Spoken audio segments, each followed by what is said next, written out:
What are the other vital conversations you think we need to have to be successful in our endeavors to make men better people in society? That's why I'm working in this program called Back to the Mountain. And it's part of... Tell me more about that. Yeah, Back to the Mountain.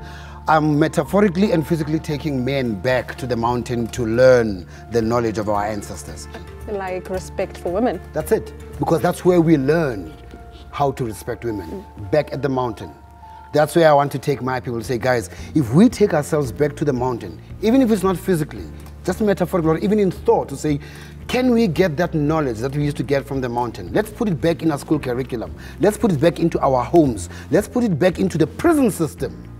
Not build shelters for women. How about you build shelters, use those prison systems to properly rehabilitate them with knowledge that appeals to the African man, from an African-centered perspective, to say, when you do this, it is not allowed, not only from an African-centered perspective, but from your conscience. It's about going back into the conscience and say, this is what a man is supposed to do as a man. At the moment, the reason people are saying men are trash is because the bad man is the one that's getting all the publicity, while the good man is like saying, hey man, I'm doing my bit. But maybe it's also because the good men aren't standing up, because there's another thing where bros don't call each other out. It's because how do you get bros to call each other out? Like, that's where my challenge is, to say, good men need to stand up as well, to say, hang on, I'm a good man and I'm not going to do this and I'm not going to allow this to happen.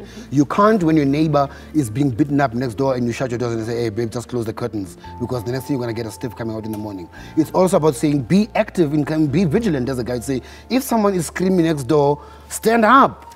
Sometimes like for instance, that happened with Mandla.